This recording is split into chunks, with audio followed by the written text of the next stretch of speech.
Way too rude. All this and more coming up on This Week in Retro. High-resolution color graphics. This land of high technology. The revolution in technology that made the information age possible. Those kids are not afraid of computers. A blast from the past. Sound Blaster is back. Fight on, Ted. A new conversion of Green Beret to the Commodore 16 prompts a look at this awkward machine. MODtober, and a look at using old tech to make new music. And FujiNet for MS-DOS, along with a James Pond revival coming up on this week's show for the week of Saturday, the 8th of November, 2025. Up-to-date news for out-of-date tech. Right, Jason, say it. Say it, go on. And Amiga. You missed out last week saying Amiga at the start, so Nice. give it your best. We don't have any Amiga stories, though. Doesn't fit this week. It's always in our spirits, always in our hearts. That's true. Yeah. It's true. We might shoehorn it in. Yeah. We don't really have much Amiga this week, unfortunately. We do have lots, though.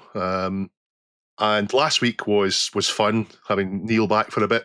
And I ran out of words halfway through that sentence. That's But fantastic. it was fun seeing how many people subscribed to the Retro Collective who weren't really aware that Neil had been part of This Week in Retro for a while, because as it was showing up in the feeds, there was a lot of like, what am I watching? This Well, we hope. kind of the thing that, it was his launch pad, right? I hope that some people who were presented to this because Neil was on it have stayed around for this week, and I hope you enjoy it. This show has been going for 5 years. We put a bit of effort in every week. Lots of people seem to enjoy it, and we hope our audience grows. We hope more people get to share in the enjoyment that we have every Saturday for you. It's the return of standard time, everybody. So some of us are scuffling a little bit. Dave's very comfortable, but Yeah, Chris middle of and the day I- for me. I'm fine. Yeah. It's bedtime for me and just out of Early bedtime wake for here. Jason. Yeah. Should we get on with it so that I can go to Yes, bed? please. The most iconic sound card is, with absolutely no doubt, the Sound Blaster. It wasn't the first add-in PC sound card. It wasn't the best in terms of sound quality, but it was up there, and it was out there early enough, and the sound that it brought to you in games was amazing, absolutely fantastic. And it not only outsold the competition by a huge margin, it ended up being essentially the only sound standard that mattered. Now, Sound Blasters were made by Creative, and that's who's behind, or at least part of, a new Kickstarter for a product called Sound Blaster Reimagine. They describe it as a modular audio hub with AI, which basically means it's a Stream Deck with a built-in high-quality sound card. Now, a Stream Deck, for those unfamiliar, is a block with a panel of buttons, usually a touch screen, some knobs, etc., so you can perform macros and control settings while you're streaming, for example, on Twitch. They're pretty common devices, and there's a whole range already to choose from. Elgato is the market leader, I think, but lots of Stream Decks, some cheap Chinese ones as well, lots to choose from if for any budget. The sound card in this Sound Blaster, or DAC as they get called, a digital to analog converter. They tend to be called DACs when you stick them in a USB cord. Now has specs that you can find on Amazon for a tenner. So I don't know the ones on Amazon for a tenner are up to snuff. I don't know that. I would strongly suspect any device that costs a tenner may not cut the mustard, but the specs on the Sound Blaster one are not groundbreaking. And the first thing they talk about in the pitch video that got me thinking, hang on, what are they talking about? The first feature they talk about is not having to go behind your PC to access the headphone and microphone jacks. Now, that's something that was solved last century. And do you know who solved it last century? Sound Blaster. They solved it last century with front panel connectors on their cards, proprietary ones, and that quickly became a standard. You know, the AC97 standard, a little block you put in there that connects to the front panel headers on your case. And I looked at Amazon. I thought, am I wrong here? Are front panel connectors a rare thing? No, they're in every case that I looked at. So that problem doesn't exist. And if you are, of course, using a USB sound device, USB sound card, then it simply has to have the inputs for the connectors on that itself. So it's not doing something that others don't do. If you have a USB sound device, it has to have that. But it's modular though, and that's the big thing about this. Modular means you get to choose which bits go where. Now, you might think that means you get to choose which bits you have, but as far as I can see, you only get enough modular magnetic pieces to fill the device. So all you can do is swap the position around, making that, I think, nothing but a gimmick. You can back the connector that has the modules all in a line, which they call the Horizon base unit, and a stretch goal is the Vertex base unit, which is more rectangular, but otherwise mostly the same. And they describe the units as a smart screen for system control and visual feedback. So think of a little phone screen. Knobs for precise adjustments, a dual slider for smooth mixing, and buttons for one-tap shortcuts. So standard Stream Deck features. So let's go off on a tangent here and talk about the history of Sound Blasters, because I've got a really good point here. At least I think I've got a really good point. These guys might pick it apart, but I think I've got a really good point. I'm going to miss some models out here because I can't go through them all, but here's a history. Starting with the original Sound Blaster in 1989, it made a bit of a splash. The big deal, though, was the Sound Blaster Pro. That was even more popular. And by then, game support for it was already pretty huge. A year later, the Sound Blaster 16 in 1992, and by then, I don't think you would find games that didn't support it. Now, the Sound Blaster 16 wasn't just one card. It originally was this huge big card, and over the 90s, it got cost down and integrated and bits taken out, and it ended up being a really cheap small device by the end of the century. Now, I said the Sound Blaster, then the Sound Blaster Pro, then the Sound Blaster 16 were sound standards that games were made for. Other sound standards existed and games supported them, but no other card was supported by most games. The best that another card could manage was a small number of games supporting them and Sound Blaster compatibility on the card. So that meant that for a short period when the Sound Blaster came out, you could get the Sound Blaster on its own, but shortly after that, you could buy a compatible card, much cheaper. They promised they were fully compatible. Now, that was a little bit of clever marketing speak. What that means is they understood what the task was. What the output from them was not necessarily fantastic, but it did the job. And back when I was scratching around for money, trying to get a PC together, I would have gone for the knockoffs, and in fact I did, because they were cheaper. But I see varying levels of quality, and I do mean that because you could get some NAF cards, but you could also get cards that were better than the Sound Blasters. The Sound Blaster 16 has a long list of bugs, hanging notes, noise, etc. And other cards were actually sometimes better. The Sound Blaster compatible was better than the Sound Blaster. But Creative, the manufacturers of the Sound Blaster, would come up with the tech, they would release it, it would sell lots, and then other companies would release a compatible version, and Creative would be left without their technological edge, so they had to then create a new technological edge, a pattern that kept repeating. In 1994, the AWE32 was a huge step forward, a more expensive card. It added wavetable MIDI synthesis and soft fonts with onboard RAM. And although it didn't really do much more in terms of games beyond the MIDI, you could have been doing the MIDI with a general MIDI thing like a Roland SC55 or an MT32. The Sound Blaster Live was their first PCI card, and everything up to that point had been an ISA card, an ISA card. There's another way of pronouncing it everyone else uses apart from me, and I always get comments when I say ISA. I don't know how to say it otherwise. How do I say it? ISA. ISA.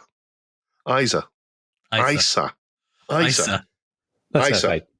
So, ISA was the best way to get sound from DOS and Windows 95 games, but Microsoft had been cooking up an abstraction layer called Direct Sound, which was part of DirectX, and it was a big deal in Windows 98. This abstraction layer meant that sound standards and compatibility didn't matter.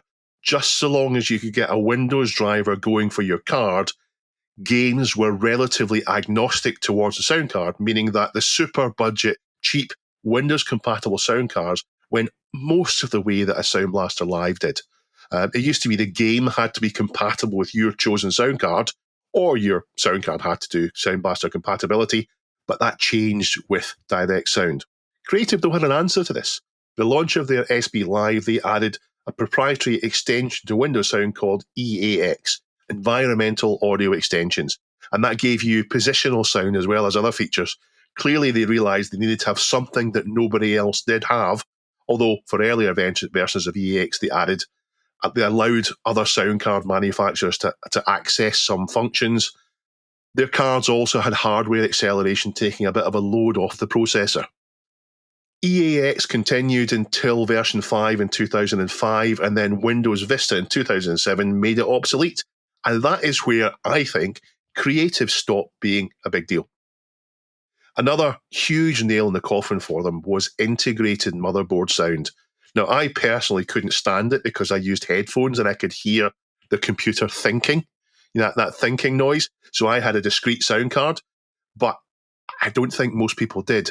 And these days, it's not necessary. These days, the isolation is so good, you just don't need one. So the history of Sound Blaster has always been breaking new ground and then the competition catching up time after time.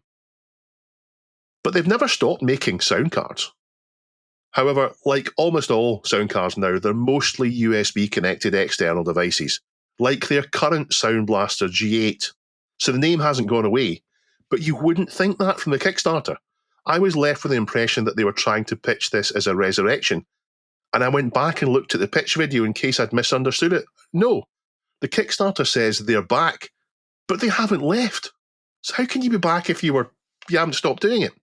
But what we've got here is a relatively expensive Stream Deck and a sound card put together with this pointless modular gimmick.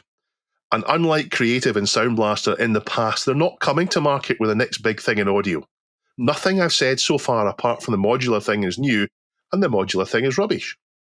So what is it? What's new about this? What's their unique selling point? What makes this Sound Blaster? What makes this a Sound Blaster and everything else a Sound Blaster compatible? Well, it's retro PC gaming via a DOS emulator running on the device that does Sound Blaster emulation. Now, you can play DOS games in a little window.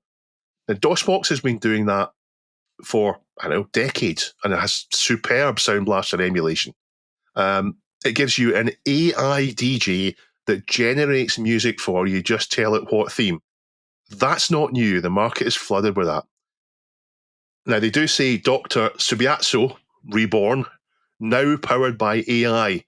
Well, I'm sorry to remind them that Spiazzo is already an acronym that stands for Sound Blaster Acting Intelligent Text-to-Speech Operator. So it was always AI, but they've put AI into AI. I presume, though, it will be more like ChatGPT. It was a charming little program that we all got what their Sound Blasters, and we would, of course, try and get it to swear or be rude to it or have fun with it. But it wasn't groundbreaking that way. It was just a bit of fun. And that leaves them with one final thing, as far as I can see, that nobody else has, and that's the iconic Sound Blaster Parrot. Another thing to try and get to swear. But it's now powered by AI. There is a stretch goal, and if they sell enough, backers will get a soft toy parrot. Now, I loved the nostalgia of their pitch video, but I think this product is rubbish, and I absolutely don't want one. I don't even have a use. If someone gave me it for free, I wouldn't have a use for it. I can't plug this microphone into it. This microphone is USB. My sound card is another USB sound card, which I wouldn't swap away for it. I don't see the point in this. Am I being too harsh, guys? Turn this around. Stand up for it. I don't think you're being too harsh about that. What I do think you've done something very, very sneaky, because I think you made that bold statement about like nothing that just costs a tenner is worth getting. I think you want a lot of people to send you Raspberry Pi Pico based devices that all cost less than $10 or £10 to assemble. To prove, oh yeah, take that, Dave. Here's what this can do, and you're just like, thank you. So no, that's very sneaky of you. That's true. Address the show notes. I don't think you're being harsh at all. I mean, things like front-mounted, like you said, front-mounted audio jacks. I was using one just today on this PC under the desk for an obscure use, actually, to actually run a sound wave into a audio cassette to actually put a Spectrum game on audio cassette for the roaming Spectrum. And the game that I was putting across onto audio cassette was made by It's My Thyroid, and he's basically got hold of a Jet Set Willy editor, and he's done an Australian version of Jet Set Willy, and it's hilarious. Anyway, so just had to throw that usage of the front-mounted audio jack in there. Yeah, really funny. But yeah, as far as nostalgia, it's weird how you get nostalgia to something as inane as a sound card or any other, like 3D accelerators and stuff like that. It's a component, and yet we go all gooey over them when we look back with rose-tinted glasses. My memory of my first PC sound card is a blurred one, I have to admit, because I seem to remember it being. I remember buying it. I remember I bought it in Lakeside, Thurrock. But I thought it was called a Sound Blaster 16 Pro, and I've searched for this before, and that's two separate cards. So it was possibly an SB Pro. It was an ISA card. It was possibly an SB Pro, and I would have bought it around 92, 93. So that would have been old by now, but that would have made it the cheapest option. So it was either that, or maybe I got an early SB 16. I don't know, but was it maybe a compatible, and it was compatible with both? No, it was Creative Labs. It was a sound. Yeah, it was a sound. Later on, I happily went with the clones for the reasons you mentioned. They were cheaper and they worked, right? But what I do remember is, yes, it was infinitely better than having my PC without a sound card and just the PC speaker, which was hideous. And yes, it was more capable than the Paula chip in my Amiga that I jumped from. But to me, it sounded off. It sounded very wet is the only way I can describe it, especially when it came to the drum sound effects. And it's the music in X-Wing that really stands out. Lots of really sort of hissy, tinny, and it wasn't the speakers. Just not a nice sound at all. So yeah, it was great to have that over and above PC speaker, but it wasn't fantastic. For me though, it was. I will say that's because it'd be using the FM synthesis on the card, which so many games did, and that's what you're hearing. And if you're comparing that to Paula would be most likely using a mod, effectively a mod for it. So playing samples. Some PC games did do that, but it was the minority. Most of them used that, and unless you got General MIDI, if you got General MIDI, Star Wars X-Wing sounded phenomenal. Oh yeah, yeah. The FM synthesis was not as great as a mod. Yeah. Well, I mean, funnily enough, from there it was nothing but the clones. Like I said, every PC I had was the cheap clones. It didn't bother me, and it's only now, like you were just saying there, Dave. Now that I'm in this as a hobby and looking back and watching YouTube videos about alternative PC builds and Roland MT32s and that kind of stuff, that I've now learnt how good a PC can actually sound. They can sound absolutely amazing if you throw some money at them. Like you said, most modern PCs have got sound on board, and I did know a few years back that Sound Blaster cards were still a thing. So I was as equally surprised as you, Dave, when I saw the title of this story and this coming up as something new. It sounded like a resurrection of the name Sound Blaster. So I had to go back and check my own facts. Maybe I got that wrong, but sure enough, as late as 2019, even 2021, you got the Sound Blaster Z series. And in fact, even right now, today, there are several Creative Labs internal PCI Sound Blaster cards on the market. So they're not all USB externals. And you've got the Z SE, you've got the Audigy 2 ZS, and you've got the AE5 Plus, the AE7, and so on and so on. There's quite a few out there. So yeah, very confusing story for me, Dave. And like you, I don't see any use for this thing whatsoever. I'm also very confused. I haven't been using anything but motherboard audio, whatever you'd want to call that, for so long on between portables and the Macs that I've been using, that the whole Stream Deck thing has completely passed me by. I'm still using a 2.1 Cambridge Soundworks speaker system, that I got, I don't know, close to 25 years ago at my desk. So I am not on the cutting edge of audio add-ons. The motherboard audio quality thing, because I was about to stand up and say, I actually remember when we started getting that integrated motherboard audio, and you could get DOS support for some of it, and I actually remember it being pretty decent. And what I do remember, though, Dave, is that there was that period kind of in the late 90s into the 2000s where whether or not there was that electrical isolation for that motherboard audio was a thing that would differentiate machine quality. Because I had access to one of those small purple aluminum Sony Vaio laptops which of course had, it had motherboard audio, but the isolation was really great. Like, it actually, given the other options that I had in 2001 for recording audio, it was by far like the best place to record audio because it was very crisp. The machine itself was, they all had fans, but it was pretty silent. So yeah, but you had to spend real money to get that kind of clear isolation. So as you put it, you didn't hear the computer thinking.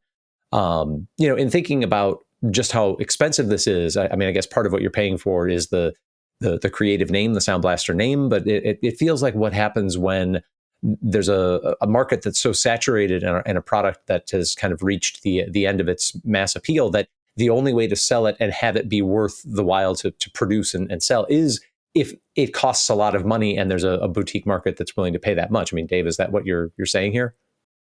I'm not quite. There is a use for this. It's a useful product. If you want to stream on Twitch, I'd imagine it's quite useful. But it's been presented as a return from Sound Blaster, which it's categorically not. And they have to have been gone for them to return, or they haven't been gone. And it's been presented as an innovative product. And it's absolutely not. This product exists, as far as I know, apart from the modular thing. I didn't find the modular one. But the modular thing's a gimmick. They may, in the future, release new modules for it that they're magnetic. It's easy to use them. But what would you want? And why? If they're going to release a product without these modules on it, then it doesn't need to be modular. Can I just say, I also find it a bit weird that a company like Creative Labs are choosing the Kickstarter route, because they're an established company. It's not like they need to, prove. I don't understand why they would be going Kickstarter and not just release a product to the retail market. It's not really a Kickstarter. I think this is all a market exercise. The target is about $15,000, which they've already gone past. But the stretch goals are $250,000 and $500,000. So that tells me they were 100% already going to make this. And it's just a pre-order system and a way of saying we're back and marketing to people who don't know about it. This is a pre-order for a product that you can just order on Amazon from Elgato, who are more established in terms of Stream Decks than Creative are. It's just weird. So I should say that none of us here on Twitter stream on Twitch. We don't have Stream Decks, so this isn't an area of expertise for us. But I've done my best with the research, and unless I'm overlooking something here, this is not a competitively priced product. It's not a product you should be having to pre-order and hope the Kickstarter works out. I just don't understand it other than them using it a little bit cynically for marketing. But I think this is a bit rubbish. But I'm willing, of course, to be corrected. I could be completely wrong. I don't think I am. I don't think I'm wrong. But if I'm wrong, correct me in the comments. And of course, it'll be in Housekeeping next week if I am. We don't hide from our mistakes if we make them, but I don't think I'm wrong. Rubbish. Don't back it. We are sponsored this week by Pixel Addict magazine. Pixel Addict magazine is a weekly magazine if the week is one that divides by 6. It is available at... Which website's available at? Probably Addict.media. Yeah, Addict.media. Yeah, the current issue you can buy now is Jordan Mechner with... and Gareth told me it is an actual Jordan Mechner illustration they've got permission to use on the cover. Actual This Week in Retro subreddit poster Jordan Mechner. We've established this is how he shall forevermore be referred to. Presumably a fan of the show, and who blames him? It's a fantastic show. But yeah, it's this beautiful art in black, white, and blue. The issue 31 has lots in it. Shipping this month. Alex Trower's a Bullfrog, Deadlines comic. There's loads of stuff in Pixel Addict. So thank you very much for sponsoring us. If you want to go and get a physical copy of it so you can hold it in your hand and read it, the best way to read a magazine, or if you want a digital copy, a PDF, then go to addict.media. Thank you. Every time a bell rings, an angel gets its wings. This axiom was popularized in the American Christmas film classic It's a Wonderful Life. And I bring it up because I'm about to violate one of my once sacred personal rules of retro discourse. A few years ago, I unsuccessfully and single-handedly tried to make a thing out of a similar axiom, which I coined, and I absolutely believe to be true, which is that every time a Commodore 16 or Plus4 computer is mentioned, however casually in conversation, one of them somewhere in the world spontaneously bricks. Now, both the offbeat CPU and the central graphics and sound processor known as the TED chip are hideously prone to failure in these machines. And we're not talking about like the charming many faces of a dying Commodore 64 failure where you're like, oh, well, there's some colored blobs here, but I can kind of do this. No. You get like a black screen or maybe some lines and you know that your machine is boned. Before I get too much deeper in this, did you guys ever come across any of Commodore's TED machines in your travels now or then? I've got at least one of them in the house, belonging to Happy Coding, but I haven't used it. They're I like the charm of them, making do with less. And we'll talk more about the making do with less. Chris? No. For all that Commodore bludgeoned and lucked, or lucked and bludgeoned its way into a few really massive successes, the company made some serious unforced errors at very pivotal moments in its history, and the TED chip was one of the worst. In economics, there's a concept called an inferior good. Now, under normal circumstances, the demand for a normal good will go up if, all else being equal, your market has more disposable income. Nothing else changes. They'll buy more if they have more money. An inferior good is the opposite of that. It's something that you will sell more of the less money people have to spend. The reference example when I was getting my econ degree used to be cheap box macaroni and cheese here in the US, craft dinner for our Canadian listeners.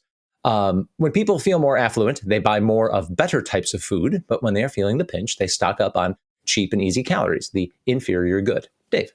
I have to say that it's a guilty pleasure for me, those boxes of macaroni and cheese. I love the texture of it, the chemical, not at all cheese taste of the cheese. I found out recently watching an Atomic Shrimp video that apparently that's what Americans have, and we have macaroni and cheese in a tin can, which North Americans think is wild. Yeah. But for us, it's just normal macaroni and cheese in a can. But I do love those kind of tall packets of the stuff with the packet of nuclear cheese in it. Oh, they're great. Yeah, I'm gonna have one. I'm gonna have one soon. You talked me into it. Yeah, no worries. And like it, you don't have to be non-affluent to enjoy macaroni and cheese. And to be clear, there's absolutely money to be made in selling inferior goods. People everywhere have limited resources on both a short-term and a long-term basis for lots and lots of different reasons. But if you become really well known for providing an inferior good, well, then you're really well known for providing an inferior good. And for some reason, in the early 1980s, several major computer manufacturers got the same terrible idea. What if, they said, we started making computers that were actively and aggressively worse than last year's model? We talked recently about the never-launched Texas Instruments TI-99-2 in a recent episode. Machines like the Atari 600 XL had the same concept. It was, let's take our architecture, let's strip it back, put less in, have it do less, and try to sell that. For Commodore, their foray into this madness was the TED chip, which went on to become the sound and graphics core behind 3 retail models. The Commodore Plus4, which had 64K of RAM and some extremely rudimentary productivity software built in, and 2 flavors of Commodore 16, which, as the name suggests, is a 16K RAM machine. In almost every meaningful way, these computers are actively worse than a Commodore 64. I mean, the floppy interface is faster, the BASIC is modestly better, there was a kind of sort of better color palette, but overall, sound and graphics capabilities were much worse. The Plus4 became nominally marketed as a business machine, but that was dumb because nobody out there was seriously holding out to buy a business machine that could only do 40 columns of text by 1984. So by and large, these TED machines just ended up being sold as a modestly cheaper alternative to buying something like a Commodore 64 or a similarly priced device. And then they got sold off for scrap prices to liquidators and on a gray market basis into Eastern Europe. The Commodore 16, for example, became big in Hungary. Atari 8-bits, including the 600 XL, caught on in Poland in the later half of the 80s, things like that. So do any of you want to stand up for these machines at this point? I mean, for the masses, not the classes, is of course the obvious phrase here. Mm-hmm. And there's some... I'll go on to it when you get to my bit, but when I get my thing. But yeah, there's some justification for it, and there's also not. Chris, you have a proletarian case to make here? No, not really. All right. No. So I'm bringing all of this up not just to have a rant on a Saturday, but because subreddit poster Sorry Analyst 2634 has cooked up a new conversion of the classic arcade game Green Beret, which was known in some markets as Russian Attack, to the Commodore 16. The original commercial release of Green Beret from 1986 is laughably hideous, and much has been made out of just how such a thing could come to be, having a license being released by a major label. Dave? I feel as if you've glossed over a really good pun. The game was called Rush N Attack, as in rush and attack, and of course it's pronounced as Russian Attack.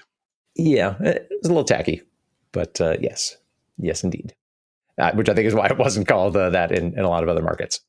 But yeah, the Green Beret Commodore 16 official release is truly terrible. It lacks the kind of polish that even your better magazine type-in games were getting around this time. Apparently, it was launched as a full-price title, 10 pounds on tape, which is extremely shocking. On his Arlisoft page, the author details the challenge of doing a halfway decent Green Beret for the Commodore 16 worthy of the name. For instance, having to make the soft sprites look more like the real thing instead of having big, ugly bounding boxes, scrolling smoothly as the arcade game does, and support as many of the arcade-accurate level graphics and enemy types as possible, all in 16K while loading additional level data from disk.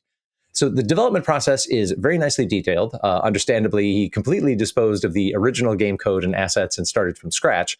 And he includes information on like the byte squeezing trade-offs he made along the way, eventual compromises like having to drop airborne enemies, not having sound effects beyond a looping music track, certain graphical flourishes that didn't make it in. And all the code is up there on GitHub if you have suggestions, solutions, or just want to see how what does turn out to be a very playable and certainly very recognizable arcade port can in fact be done on the very humble Commodore 16. So this is a very cool project, and I'm sure it's a welcome arrival for diehard Ted Machine fans. Many, not all, but many of the games that have been released for the Plus 4 and 16 over the past several years have just been ports across from the Commodore 64, which itself is a bit of a project because you have to deal with differences in memory mapping and, of course, the sound and graphics capabilities. So seeing these types of from-scratch projects is particularly cool, especially when the end result is a fun rendition of a game that becomes fun to play. In a retro sense, here in 2025, I am absolutely a Ted fan. I do have a real soft spot just generally for also-rans and misguided ventures. I think I've talked about I love spring football, American spring football. It has no chance against the NFL, which is now an international juggernaut, but I love watching it. We've talked about my London Monarchs helmet back there. That's how I learned to appreciate football. So, I absolutely love seeing new stuff come out for these machines. I just think they were a very strange and not good idea to make in the first place. Am I right in saying then, from what you said, that they had the same problem as the Electron and the GX 4000 in that everything was in a single ULA type chip, and that was the common thing to go, and that killed the whole thing? Is that right? There were two things. Yeah, it was the TED did the sound and graphics, so it was like the VIC-20 in that way, where the original VIC-1 chip was providing the graphics and the sound, and that chip was heavily prone to failure, and the variant of the 6502 in those machines was also prone to failure. So the two things that you would care about are the things that go bad. Unlike a C64, where there was various components that might go and you could replace them, if you had a fault in one of these, there's a good chance the whole thing was spares. Yeah. Or you just need replacements of those. But yeah, like when I was trying to amass some machines, back when they were relatively cheap and plentiful, you could get one in for $30 or $40, but it was pretty much a coin flip whether it was actually going to power on. And the chances are, if you had 6 broken machines, you couldn't make 3 good ones from it because you might. I mean, but it's those two massive failure points that become the problem. That makes sense. There's a fine line between an inferior good, which takes me straight back to doing economics. Inferior good doesn't necessarily mean a rubbish good. It just means it's a specific economic term, which means it's a cheaper good for certain times. But there's a fine line between an inferior good and something that is made to a price point that hits it beautifully, cutting the right corners, not the wrong ones. I think the UK has a lot to say about this in terms of micros. And I do wonder if the UK market is what inspired the cost cutting, the retrospective cost cutting that you've said. Because in the UK, we had something slightly different. The entire Sinclair line was all about trying to find a way to get a computer into people's hands at the lowest possible cost. And you can argue that Sinclair cut too many corners. I'm not sure I would agree, because I think what they did, if they didn't do what they did, they wouldn't have got the price point they did. And the Amstrad line was fantastic value for money for what it was.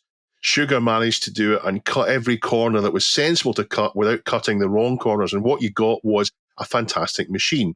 But we're not talking about the same thing here, because when you talk about the Plus 4 and the C16 and indeed the 600 XL and then the later XE range and all the rest of it, those were cutting back existing products in order to deliver a cheaper price point, whereas the Sinclair and the Amstrad were designing the product, the new product, trying to hit a price point. Yeah, unfortunately, with the TED chip, it's even worse, because the Atari 600 XL, that was, let's just take our 8-bit computer architecture that we've had since the late 70s and let's ship it with just 16K in the machine. And we won't have all the video outputs and stuff like that. The TED chip was Commodore saying, let's sink a lot of R&D, time and energy and budget into making a new thing that's bad. Like, that's the part that's, I'll talk a little bit more about that in a little bit, but that's where it's not even the Sinclair-esque, let's just find all the cheapest components we can that added together make computer. It's let's sit down, make a thing that's worse than the thing that we're selling and try to sell it. Let's invent a new thing that's rubbish rather than, where can we cut costs? So it's not quite the same thing. I had Green Beret on my Amstrad CPC. I tried it loads of times. I didn't feel the game was fair. I didn't enjoy it. But I kept going back and back again for punishment after punishment. It was flip screen scrolling, because the Amstrad didn't do scrolling very well. I don't know if all the other versions were continuous scrolling or flip screen, but I hate Green Beret. Hate it, so I do.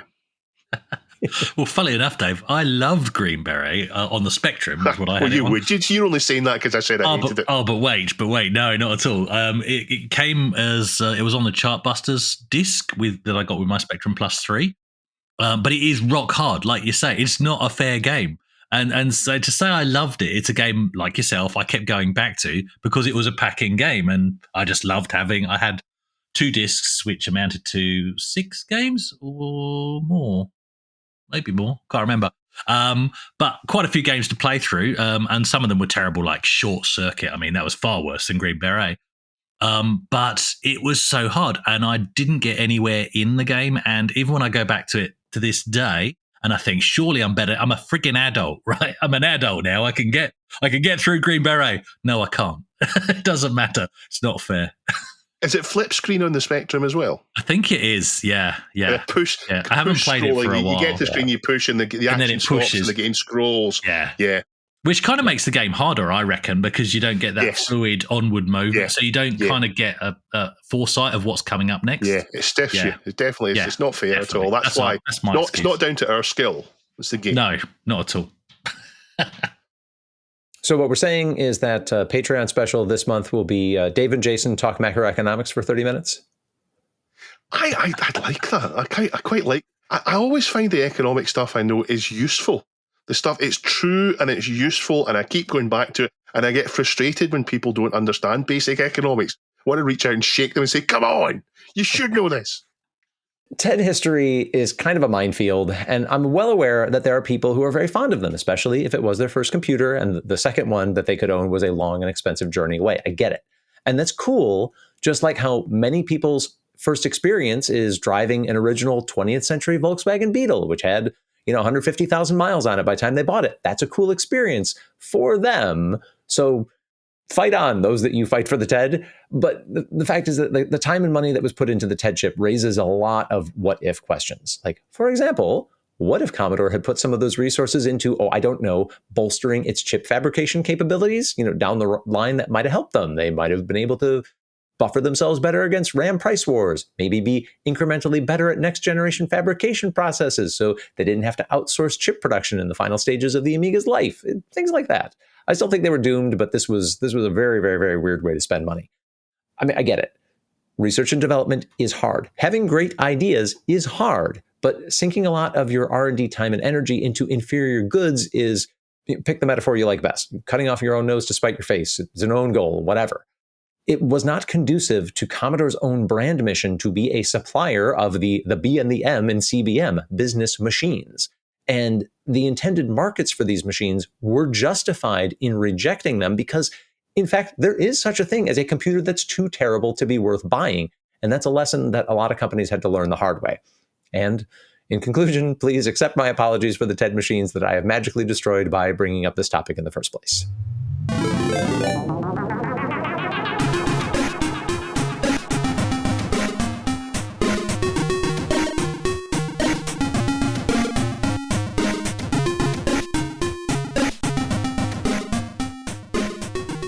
I'd like to welcome 3 new patrons this week.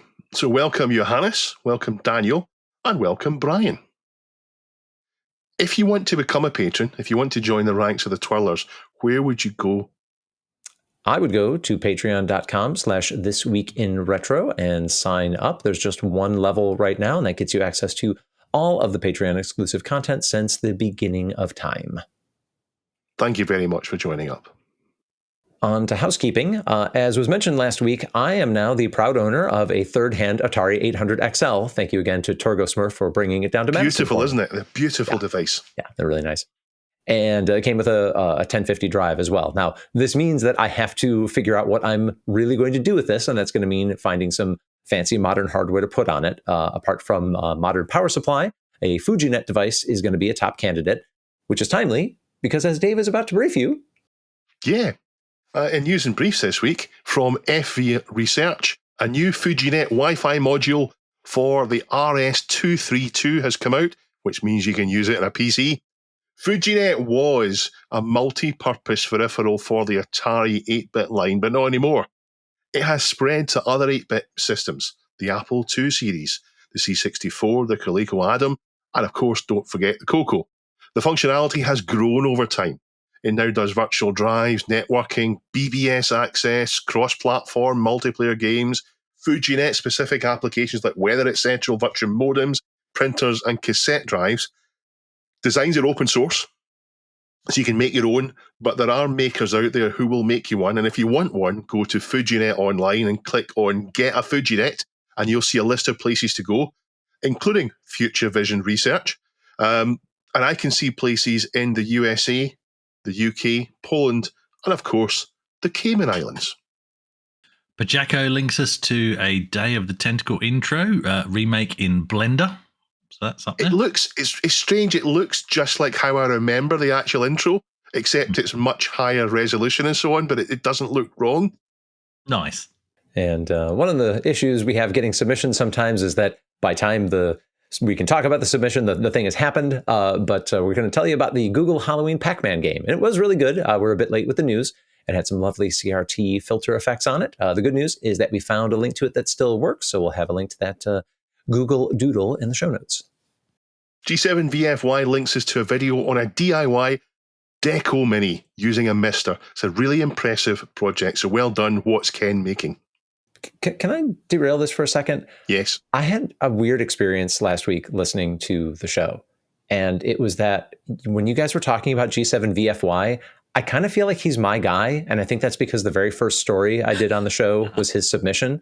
So I kind of feel like, he's my guy. Aww. So when other people do his stories, I'm like, but I do G7VFY stories. I will make sure that news and brief stories from GSVFY go to you. No, I think I need to just get over that. But I'm just saying that was a real reaction that I had watching episode 242.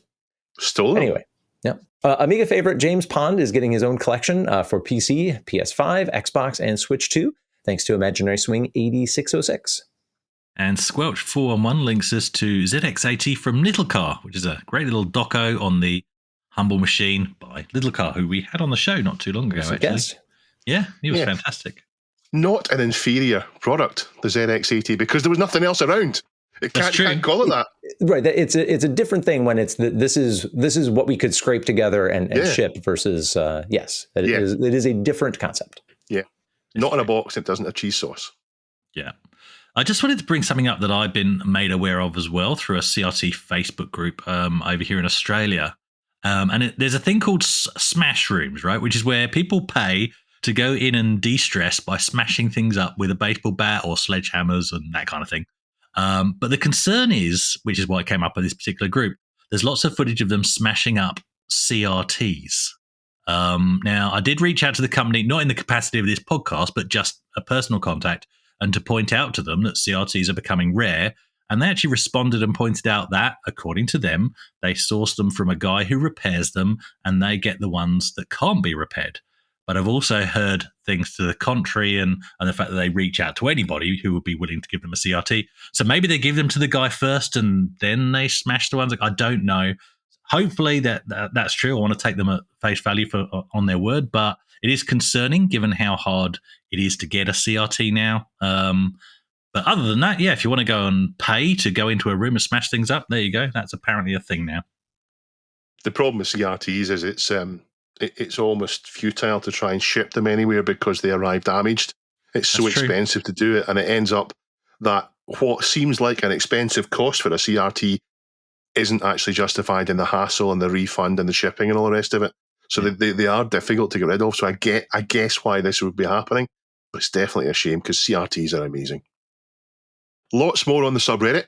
If you fancy a little break from your work, if you're having a crafty log, then browse our subreddit at reddit.com/r/thisweekinretro. I've actually just realized I should have titled my story also available in stereo, and Dave and the Hoffman, they know why. Yep, thumbs up from Dave. And speaking of Hoffman, let's start there. My ears have been treated daily through the month of October by YouTube drops from DJ Hoffman himself. If you don't know Hoffman, he's a really nice bloke. I met him at Kickstart 2 last year, where he signed my copy of Secondoid, a really cool stylized game that Hoffman ported to the Amiga. And one of the best things about the game is the absolutely thumping soundtrack that he created for it.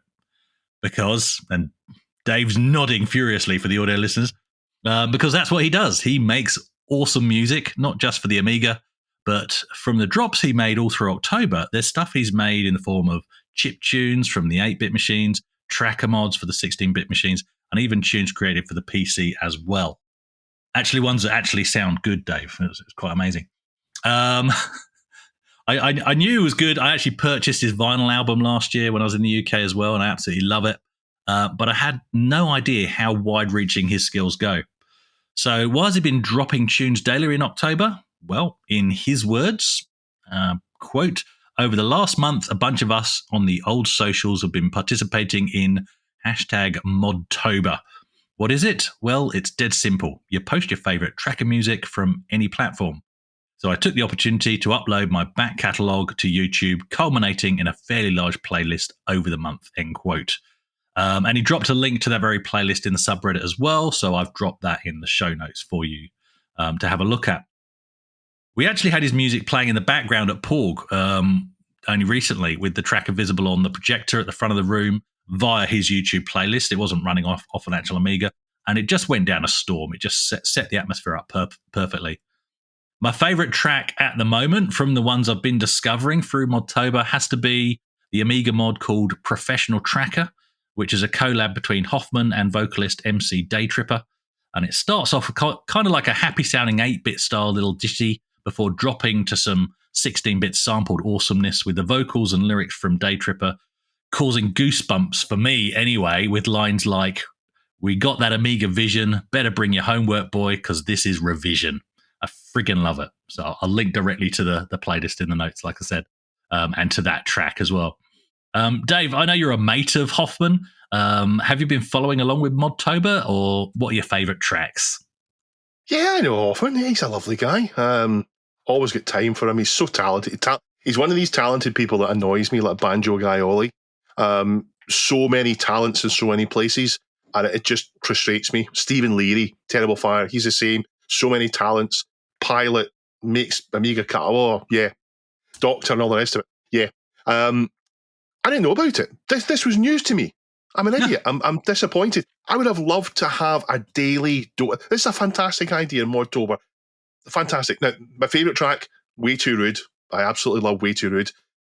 But I didn't know about this until November. I don't know why. So I'm vowing that next year, next MODtober, I will follow it daily. and I won't cheat. It'll be every day, one day for a mod, and we'll mention it on here in time. Can we remember to do that? And Yeah, we maybe can lots try of and other do people that. can enjoy it, because it's a fun thing. It's like an advent calendar in October, but for Amiga mod tunes, or C64 and Spectrum. And maybe by then he'll do Atari ST ones. I know he's got an ST. He has an ST, so he does. But yeah, a mod a day keeps the doctor away. Is that? No, it doesn't. Yeah, Nah. well, all three of us are idiots because we all three sat here like, well, there's no Amiga stories this week. There's really nothing going on Amiga-wise. And where did the mod format originate? What are we talking about here? It's true, yeah. Oops. Yeah. Yeah. And most of the tunes You can say it now then, Jason. Do your I said Amiga. I'm not, it's Amiga. Amiga. I got to. It's very early too in the much morning. dignity. Gabe. Yeah. That too. Yeah. Musical at all, Jason? Sadly, no, nothing to be angry about here. Don't have massive musical talents. Don't fly planes. None of that good stuff. No, sadly. Do I enjoy a new good mod? Absolutely, but no, I won't. I'll just be on the sidelines for the next and all future MODtobers, I'm afraid. Well, if there weren't people like us that just sit back and enjoy music, there would be no point in making it. So there we go. We have a place.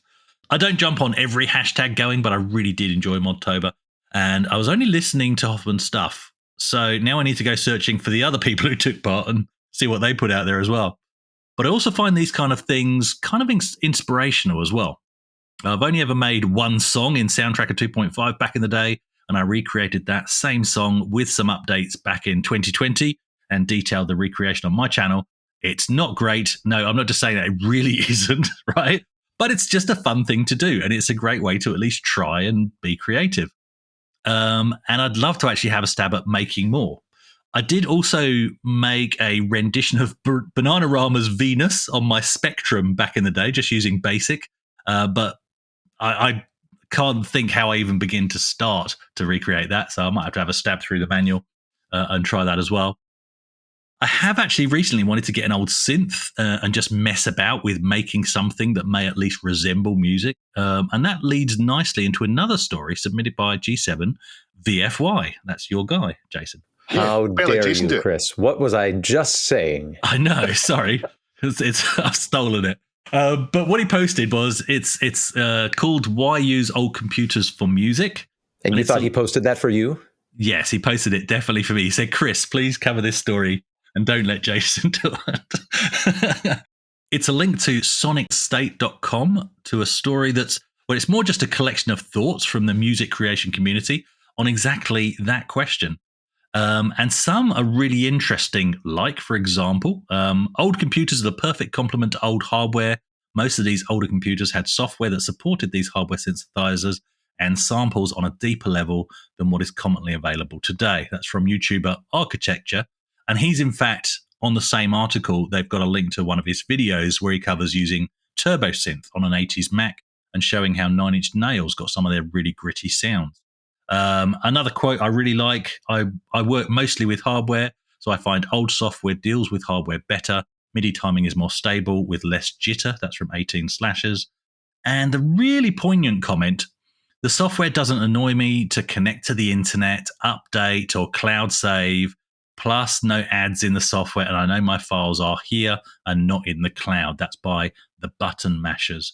And unironically, that's the very reason why I've not logged into Facebook on my new MacBook. It's a simple thing, but I just won't do it. And that's because that machine is for doing the show notes for this show and for doing some video editing. And it's just fantastic to not have anything on it that's a distraction. There's lots of other cool input on there, so please check out the original article via the links in the show notes. So we've already established, Jason, you're not that musical. What about other creative stuff? Is there stuff that you would like to do with your original kit? Anything? The thing that really resonated as I was listening to you talk about that was the no ads in the software. And I actually can see the pivot point coming because I've started, seeing, hey, have you considered using this feature or upgrading to this in Google Docs? And that is not cool. So I think the day is coming when I could be like, maybe I don't know if I'll be going back to speed script on the Commodore 64. Like charming as that would be, I do like some modern conveniences above and beyond that. But there is a breakpoint that's going to be coming where it's like back off a little bit here, guy, where I could definitely see pulling back. I have resiliently not learned anything nicer than iMovie. Does that make me a throwback for video creation? It's a problem I have where it's kind of the classic thing where learning the new tool would take 10 times the amount of time, even though it would then make everything 10 times easier later. But every time I have to do a project, I'm still using this, was about 2005 aesthetic. It's probably the closest thing. Yeah, because in terms of what my main creative outlet, is working in words. And so there is, beyond basic, WYSIWYG, text editing, can I highlight and, and copy and drop? Can I do things in multiple windows? By the time we got to Word, whatever it was, 98 or whatever, where you could split windows or do multiple windows. That's about the level of tech that I need. So I could roll back at any time to that and still be comfortable in doing, basically everything that I need to do. So that's probably that's the actual floor of what capabilities I need. So I could flip back in time, 25, 28 years and still do my main creative work. That's cool, actually. Yeah, you could literally just sit down on an Amiga and write a story, right? If it's just about the words, not necessarily the formatting, off you go. Fantastic. I can't remember if because I spent a lot of time in Final Writer, and I can't remember if you could do the multiple windows into a single document or a split or something like that, or if that was something that I only got with Word. I genuinely don't remember right now. This is all just another example of what happens when software is finished. When software has done all it needs to do, there's no one else for them to go. They then start to say, well, how do we make people do other things they didn't necessarily want to do to make us more money? And if we go back to things like Cubase, Steinberg Cubase and so on, it was almost perfect when it was made for the Atari ST back at the end of the 80s. It did everything you could want it to do. And now, of course, we've got people talking about what we don't know exists, but we would suspect exists, which is prompts and nags to go and do something else. And Jason's selling himself short. He talks about not being creative, which is obviously not true. Jason, you are a Shakespearean thespian. You're an actor. You sold yourself short there. You clearly are creative. Can't land your plane though. No. I'm not musical at all. Everyone in my family is. My brother was modestly successful in pop music. He runs string quartets for weddings. He's a bit like Banjo Guy Ollie, and he can pick up any musical instrument and play it. My dad is in a male voice choir. My uncles play church organs and conduct choirs. All of my cousins are musical. Meanwhile, when I was in school, I was asked to leave the choir because I was so bad. So I am not musical at all. Dave, oh no. Were you happy that had happened, actually? Did you just want to get out of choir? I was shell-shocked when it happened. I just went along with it. And then after, I've obviously never forgotten it.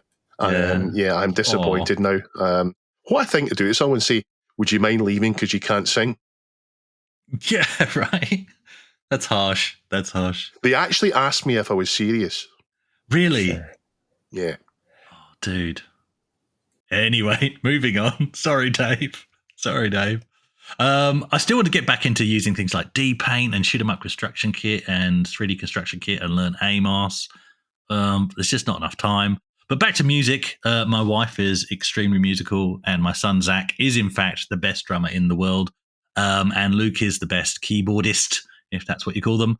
And he also makes music in LMMS on the PC. And he, in fact, did a remix of my tune, but on a modern PC, which is very nice. Whereas, well, I can tell you when a note doesn't quite fit, and I can play a melody by ear, and I can tune a guitar by ear, but I wouldn't call myself a musician.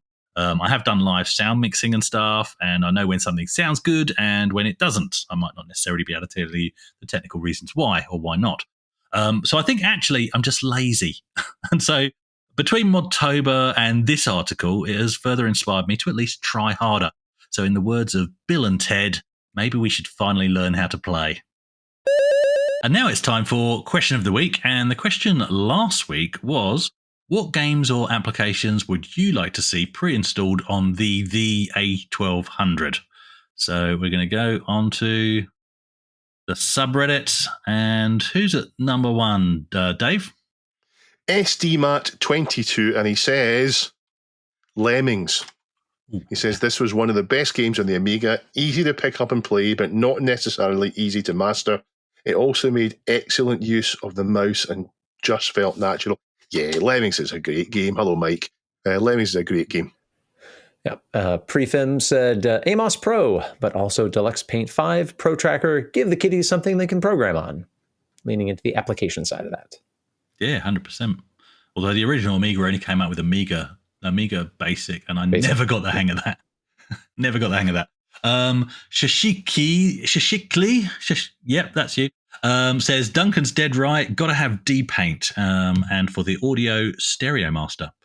My go-to Amiga classics are Turrican 2, Shadow the Beast, Captive, Speedball, Lemmings, Cannon Fodder, and Space Quest 3. Fantastic. I would be disappointed if it didn't ship with D-Paint, I have to say. I'm not moaning about anything. Yeah. Just to state that. Yeah, Duncan did say on the question, he said it wouldn't be an Amiga without D-Paint. Yeah, that's true. Any other good standout answers, do you reckon, guys? Yeah, I really liked Richard Shears, who came in with Vista Pro, the ultimate in relaxation. Watch it draw those lovely mountain vista at a beautifully leisurely pace. 4 hours later, you're a bask in the glow of a mountain face because you forgot to position the camera. Yeah, those terrain generators were kind of magic. Yeah. Chris wants Strip Fighter. Jolly Roger's cookbook. Is Strip Fighter a real thing? I might have to check. Might be making a note. I don't know that that's a real thing. But someone said X-Copy. Yeah, X-Copy. Yeah. That makes lots of sense for this. It doesn't. The new Amiga Addict Amiga format thing kind of did the last word in that by having X-Copy be the cover disc, right? So I ordered my copy today because I didn't realize you can actually order a physical disc as well. So I've placed an order for that. Fantastic. So the question of the week for this week is: do you do or do you want to do anything creative with your retro technology? Mods, programming, create a text adventure, make a game. What is it? What would you like to do? And if you want to answer that, go to our subreddit, reddit.com/r/thisweekinretro, where you can submit stories, you can answer the question of the week, you can add comments, you can talk to other users as well, including G7VFY if Jason lets you. I didn't say you can't talk to him. I just say that I'm feeling irrationally possessive about his stories. I will get over it. He's my guy this week. Yeah, everything's fine. Great story submission. Thanks for that, G7VFY. You're my guy. See you next week, folks. I'm waving. Bye. Jason's waving. Chris is waving. Bye. Bye. Bye, everybody. This Week in Retro was written and presented by Chris from 005 AGIMA, Jason from the Retro Adventurers, and Dave. It was edited by me, Duncan Styles. The podcast version of the show is available for your favourite podcast app, including Apple Podcasts and Spotify. And the video version is available on the This Week in Retro YouTube channel.